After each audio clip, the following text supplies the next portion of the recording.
संतोषी माता शुक्रवार व्रत कथा। एक बुढ़िया थी, उसके 7 बेटे थे। 6 कमाने वाले थे, एक निकम्मा था। बुढ़िया माँ 6 बेटों की रसोई बनाती, भोजन कराती और कुछ झूठन बचती वह 7वें को दे देती थी। परंतु वह बड़ा भोला भाला था, मन में कुछ विचार नहीं करता था। एक दिन वह बहू से बोला, देखो मेरी माँ को मुझ पर कितना प्रेम है।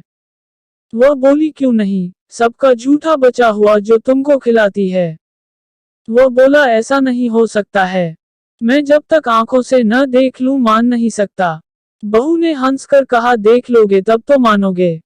कुछ दिन बाद त्योहार आया, घर में 7 प्रकार के भोजन और चूरमे के लड्डू बने। वह जांचने को सिर दुखने का बहाना कर पतला वस्त्र सिर पर ओढ़े रसोई घर में सो गया। वह कपड़े में से सब देखता रहा। 6 भाई भोजन करने आए। उसने देखा, माँ ने उनके लिए सुंदर आसन बिछा नाना प्रकार की रसोई परोसी और आग्रह करके उन्हें जिमाया। वह देखता रहा।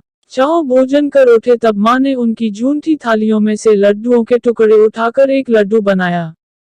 जूठन साफ कर बुढ़िया माँ ने उसे पुकारा, बेटा 6 भाई भोजन कर गए, अब तू ही बाकी है, उठ तू कब खाएगा। वह कहने लगा, माँ मुझे भोजन नहीं करना, मैं अब परदेश जा रहा हूँ। माँ ने कहा, कल जाता हो तो आज चला जा। वह बोला, हाँ आज ही जा रहा हूँ। ये कहकर वह घर से निकल गया। चलते समय स्त्री की याद आ गई। वह गौशाला में कंडे थाप रही थी। वहां जाकर बोला, दोहा हम जावे परदेस आवेंगे कुछ काल, तुम रहियो संतोष से धर्म आपनो पाल। वह बोली, जाओ पिया आनंद से हमारो सोच हटाया, राम भरोसे हम रहे ईश्वर तुम्हें सहाय। 2 निशानी आपनी देख धरू में धीर, सुधी मती हमारी बिसारियो रखियो मन गंभीर। वह बोला, मेरे पास तो कुछ नहीं, यह अंगूठी है सो ले और अपनी कुछ निशानी मुझे दे। वह बोली, मेरे पास क्या है, ये गोबर भरा हाथ है। ये कहकर उसकी पीठ पर गोबर के हाथ की थाप मार दी। वह चल दिया। चलते चलते दूर देश पहुंचा। वहां एक साहूकार की दुकान थी। वहां जाकर कहने लगा, भाई मुझे नौकरी पर रख लो। साहूकार को जरूरत थी, बोला, रह जा। लड़के पूछा, तनख्वाह क्या दोगे। साहूकार ने कहा, काम देखकर दाम मिलेंगे। साहूकार की नौकरी मिली। वह सुबह 7 बजे से 10 बजे तक नौकरी बजाने लगा। कुछ दिनों में दुकान का सारा लेन देन, हिसाब किताब, ग्राहकों को माल बेचना सारा काम करने लगा। साहूकार के 7-8 नौकर थे, वे सब चक्कर खाने लगे, ये तो बहुत होशियार बन गया। सेठ ने भी काम देखा और 3 महीने में ही उसे आधे मुनाफे का हिस्सेदार बना लिया। वह कुछ वर्ष में ही नामी सेठ बन गया और मालिक सारा कारोबार उस छोड़कर चला गया। अब बहू पर क्या बीती, सो सुनो। सास ससुर उसे दुख देने लगे, सारी गृहस्थी का काम करा के उसे लकड़ी लेने जंगल में भेजते। इस बीच घर के आटे से जो भूसी निकलती उसकी रोटी बनाकर रख दी जाती और फूटे नारियल की नारेली में पानी। इस तरह दिन बीतते रहे। एक दिन वह लकड़ी लेने जा रही थी। रास्ते में बहुत सी स्त्रियां संतोषी माता का व्रत करती दिखाई दी। वह वहां खड़ी होकर कथा सुनने लगी और पूछा, बहनों तुम किस देवता का व्रत करती हो और उसके करने से क्या फल मिलता है। इस व्रत को करने की क्या विधि है। यदि तुम अपने इस व्रत का विधान मुझे समझा कर कहोगी तो मैं तुम्हारा बड़ा आसान मानूंगी। तब उनमें से एक स्त्री बोली, सुनो, ये संतोषी माता का व्रत है। इसके करने से निर्धनता, दरिद्रता का नाश होता है, लक्ष्मी आती है, मन की चिंताएं दूर होती है, घर में सुख होने से मन को प्रसन्नता और शांति मिलती है, निपुति को पुत्र मिलता है, प्रीतम बाहर गया हो तो शीघ्र घर आवे, कंवारी कन्या को मन पसंद वर मिले, राजद्वारे में बहुत दिनों से मुकदमा चल रहा हो खत्म हो जावे, कलह क्लेश की निवृत्ति हो, सुख शांति हो, घर में धन जमा हो, पैसा जायदाद का लाभ हो, रोग दूर हो जावे तथा और जो कुछ मन में कामना हो सो सब संतोषी माता की कृपा से पूरी हो जावे, इसमें संदेह नहीं। वह पूछने लगी, यह व्रत कैसे किया जाए ये भी बताओ तो बड़ी कृपा होगी। वह कहने लगी, 1.25 आने का गुड़ चना लेना, इच्छा हो तो 5.25 आने का लेना या 1.25 रुपए का भी सहूलियत के अनुसार लेवे। बिना परेशानी और श्रद्धा व प्रेम से जितना भी बन पड़े सवाया लेना। प्रत्येक शुक्रवार को निराहार रहकर कथा सुनना, इसके बीच क्रम टूटे नहीं, लगातार नियम पालन करना। सुनने वाला कोई न मिले तो घी का दीपक जला उसके आगे या जल के पात्र को सामने रखकर कथा कहना, परंतु नियम न टूटे। जब कार्य सिद्ध न हो नियम का पालन करना और कार्य सिद्ध हो जाने पर व्रत का उद्यापन करना। 3 मास में माता फल पूरा करती है।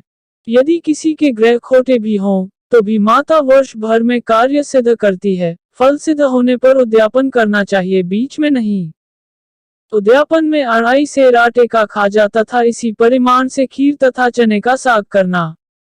8 लड़कों को भोजन कराना, जहां तक मिले देवर, जेठ, भाई बंधु के हों, न मिले तो रिश्तेदारों और पास पड़ोसियों को बुलाना।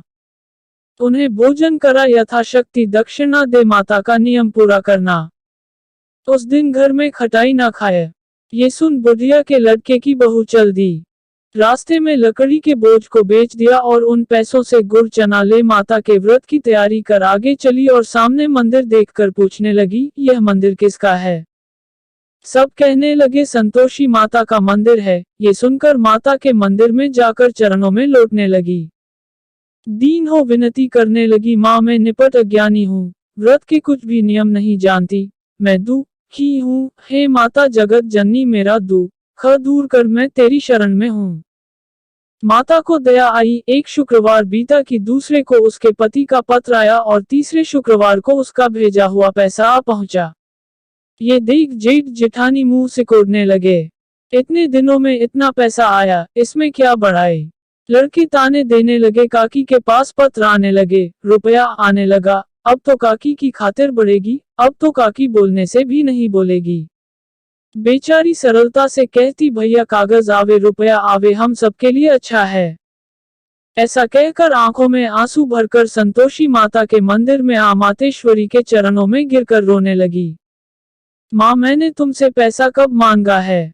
मुझे पैसे से क्या काम है? मुझे तो अपने सुहाग से काम है। मैं तो अपने स्वामी के दर्शन मांगती हूँ। तब माता ने प्रसन्न होकर कहा, जा बेटी, तेरा स्वामी आवेगा। ये सुनकर खुशी से बावरी होकर घर में जा काम करने लगी। अब संतोषी माँ विचार करने लगी, इस भोली पुत्री को मैंने कह तो दिया कि तेरा पति आवेगा, कैसे? वह तो इसे स्वप्न में भी याद नहीं करता। उसे याद दिलाने को मुझे ही जाना पड़ेगा। इस तरह माताजी उस बुढ़िया के बेटे के पास जा स्वप्न में प्रकट हो कहने लगी, साहूकार के बेटे, सो रहा है या जागता है? वह कहने लगा, माता सोता भी नहीं, जागता भी नहीं हूँ, कहो क्या आ गया है? माँ कहने लगी, तेरे घर बार कुछ है कि नहीं? वह बोला, मेरे पास सब कुछ है, माँ बाप है, बहू है, क्या कमी है?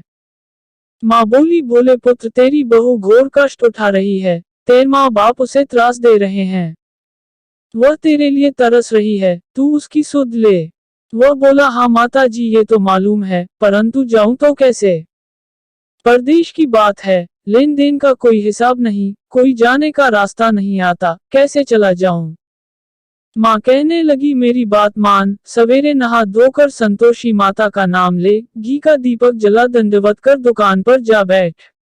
देखते देखते सारा लेन देन चुक जाएगा, जमा का माल बिक जाएगा, साज होते होते धन का भारी ढेर लग जाएगा। अब सवेरे जल्दी उठ, भाई बंधुओं से सपने की सारी बात कहता है। वे सब उसकी अनसुनी कर दिल लगी उड़ाने लगे। कभी सपने भी सच होते हैं। एक बूढ़ा बोला, देख भाई मेरी बात मान, इस प्रकार झूठ सांझ करने के बदले देवता ने जैसा कहा है वैसा ही करने में तेरा क्या जाता है? अब बूढ़ी की बात मानकर वह नहा धोकर संतोषी माता को दंडवत घी का दीपक जला दुकान पर जा बैठता है। थोड़ी देर में क्या देखता है कि देने वाले रुपया लाने लगे, लेने वाले हिसाब लेने लगे। कोठे में भरे सामान के खरीदार नकद दाम दे सौदा करने लगे। शाम तक धन का भारी ढेर लग गया। मन में माता का नाम ले चमत्कार देख प्रसन्न हो घर ले जाने के वास्ते गहना कपड़ा सामान खरीदने लगा। यहाँ काम से निपट तुरंत घर को रवाना हुआ। वह बेचारी जंगल में लकड़ी लेने जाती है। लौटते वक्त माताजी का मंदिर में विश्राम करती है। वह तो उसके प्रतिदिन रुकने का जो स्थान ठहरा। धूल उड़ती देख वह माता से पूछती है, हे माता, ये चूल कैसे उड़ रही है? माता कहती है, हे पुत्री, तेरा पति आ रहा है। अब तू ऐसा कर, लकड़ियों के 3 बोझ बना ले, एक नदी के किनारे रख और दूसरा मेरे मंदिर पर व तीसरा अपने सिर पर रख। तेरे पति को लकड़ियों का गट्ठर देख मोह पैदा होगा, वह यहाँ रुकेगा, नाश्ता पानी खाकर माँ से मिलने जाएगा। तब तू लकड़ियों का बोझ उठाकर जाना और चौक में गट्ठर डालकर जोर से आवाज लगाना, लो सासू जी, लकड़ियों का गट्ठर लो, भूसी की रोटी दो, नारियल के खेपड़े में पानी दो, आज मेहमान कौन आया है। बहुत अच्छा, माताजी से कहकर वह प्रसन्न मन से लकड़ियों के 3 गंडस को रले आई। एक नदी के किनारे पर और एक माताजी के मंदिर पर रखा। इतने में मुसाफिर आ पहुंचा। सूखी लकड़ी देख उसकी इच्छा उत्पन्न हुई कि हम यहीं पर विश्राम करें और भोजन बनाकर खा पीकर गांव जाएं। इसी तरह रुककर भोजन बना, विश्राम करके गांव को गया। सबसे प्रेम से मिला। उसी समय सिर पर लकड़ी का गट्ठर लिए वह उतावली सी आती है। लकड़ियों का भारी बाज आंगन में डालकर जोर से 3 आवाज देती है, लो सासू जी, लकड़ियों का गट्ठर लो, भूसी की रोटी दो, आज मेहमान कौन आया है। ये सुनकर उसकी सास बाहर आकर अपने दिए हुए कष्टों को भुलाने हेतु कहती है, बहू ऐसा क्यों कहती है, तेरा मालिक ही तो आया है। आ बैठ, मीठा भात खा, भोजन कर, कपड़े गहने पहन। उसकी आवाज सुन उसका पति बाहर आता है। अंगूठी देख व्याकुल हो जाता है। माँ से पूछता है, माँ ये कौन है। माँ कहती है, बेटा ये तेरी बहू है। आज 12 वर्ष हो गए, जब से तू गया है तब से सारे गांव में जानवर की तरह भटकती फिरती है। घर का कामकाज कुछ करती नहीं, 4 पहर आकर खा जाती है। अब तुझे देख भूसी की रोटी और नारियल के खोपड़े में पानी मांगती है। वह लज्जित हो बोला, ठीक है माँ, मैंने इसे भी देखा और तुम्हें भी देखा है, अब दूसरे घर की ताली दो, उसमें रहूंगा। अब माँ बोली, ठीक है बेटा, जैसी तेरी मर्जी हो सो कर। ये कह ताली का गुच्छा पटक दिया। उसने ताली लेकर दूसरे मकान की तीसरी मंजिल का कमरा खोल सारा सामान जमाया। एक दिन में राजा के महल जैसा ठाट बाट बन गया। अब क्या था, बहू सुख भोगने लगी। इतने में शुक्रवार आया। उसने अपने पति से कहा, मुझे संतोषी माता के व्रत का उद्यापन करना है। उसका पति बोला, अच्छा, खुशी से कर लो। वह उद्यापन की तैयारी करने लगी। जेठानी के लड़कों को भोजन के लिए कहने गई। उन्होंने मंजूर किया, परंतु पीछे से जेठानी ने अपने बच्चों को सिखाया, देखो रे, भोजन के समय सब लोग खटाई मांगना, जिससे उसका उद्यापन पूरा न हो। लड़की जीमने आए खीर खाना पेट भर खाया, परंतु बाद में खाते ही कहने लगे, हमें खटाई दो, खीर खाना हमको नहीं भाता, देखकर अरुचि होती है। वह कहने लगी, भाई खटाई किसी को नहीं दी जाएगी, ये तो संतोषी माता का प्रसाद है। लड़के उठ खड़े हुए, बोले पैसा लाओ। बोली बहू कुछ जानती नहीं थी, उन्हें पैसे दे दिए। लड़के उसी समय हट करके इमली खटाई ले खाने लगे। ये देखकर बहू पर माताजी ने कोप किया। राजा के दूत उसके पति को पकड़कर ले गए। जेठ जेठानी मन माने वचन कहने लगे, लूट लूट कर धन इकट्ठा कर लाया है, अब सब मालूम पड़ जाएगा जब जेल की मार खाएगा। बहू से यह वचन सहन नहीं हुए। रोती हुई माताजी के मंदिर गई, कहने लगी, हे माता, तुमने क्या किया। हंसाकर अब भक्तों को रुलाने लगी। माता बोली, बेटी तूने उद्यापन करके मेरा व्रत भंग किया है। इतनी जल्दी सब बातें भुला दी। वह कहने लगी, माता भूलती तो नहीं, न कुछ अपराध किया है, मैंने तो भूल से लड़कों को पैसे दे दिए थे, मुझे क्षमा करो, मैं फिर तुम्हारा उद्यापन करूंगी। माँ बोली, अब भूल मत करना। वह कहती है, अब भूल नहीं होगी, अब बतलाओ वे कैसे आवेंगे। माँ बोली, जा पुत्री, तेरा पति तुझे रास्ते में आता मिलगा। वह निकली, राह में पति आता मिला। वह पूछती है, तुम कहाँ गए थे। वह कहने लगा, इतना धन जो कमाया है उसका टैक्स राजा ने मांगा था, वह भरने गया था। वह प्रसन्न हो बोली, भला हुआ, अब घर को चलो। घर गए। कुछ दिन बाद फिर शुक्रवार आया। वह बोली, मुझे फिर माता का उद्यापन करना है। पति ने कहा, करो। बहू फिर जेठ के लड़कों को भोजन को कहने गई। जेठानी ने 1-2 बातें सुनाई और सब लड़कों को सिखाने लगी। तुम सब लोग पहले ही खटाई मांगना। लड़के भोजन से पहले कहने लगे, हमें खीर नहीं खानी, हमारा जी बिगड़ता है, कुछ खटाई खाने को दो। वह बोली, खटाई किसी को नहीं मिलेगी, आना हो तो आओ। वह ब्राह्मण के लड़के लाकर भोजन कराने लगी। यथाशक्ति दक्षिणा की जगह एक एक फल उन्हें दिया। संतोषी माता प्रसन्न हुई। माता की कृपा होते ही 9वें मास में उसके चंद्रमा के समान सुंदर पुत्र प्राप्त हुआ। पुत्र को पाकर प्रतिदिन माता जी के मंदिर को जाने लगी। माँ ने सोचा, ये रोज आती है, आज क्यों न इस घर चलूं, इसका आसरा देखो तो सही। यह विचार कर माता ने भयानक रूप बनाया। गुड़ चने से सना मुख, ऊपर सूंड के समान होठ, उस पर मक्खियां भिन भिन कर रही थी। देहली पर पैर रखते ही उसकी सास चिल्लाई, देखो रे, कोई चुड़ैल डाकिन चली आ रही है, लड़कों इसे भगाओ, नहीं तो किसी को खा जाएगी। लड़के भगाने लगे, चिल्लाकर खिड़की बंद करने लगे। बहू रोशनदान में से देख रही थी, प्रसन्नता से पगली बन चिल्लाने लगी, आज मेरी माता जी मेरे घर आई है, वह बच्चे को दूध पीने से हटाती है। इतने में सास का क्रोध फट पड़ा। वह बोली, रान देखकर क्या उतावली हुई है, बच्चे को पटक दिया। इतने में माँ के प्रताप से लड़के ही लड़के नजर आने लगे। वह बोली, माँ मैं जिसका व्रत करती हूँ ये संतोषी माता है। इतना कहकर झट से सारे किवाड़ खोल दिए।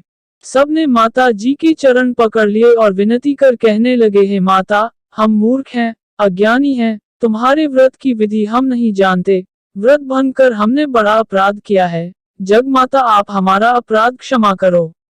इस प्रकार माता प्रसन्न हुई। बहू को प्रसन्न हो जैसा फल दिया, वैसा माता सबको दे, जो पड़े उसका मनोरथ पूर्ण हो।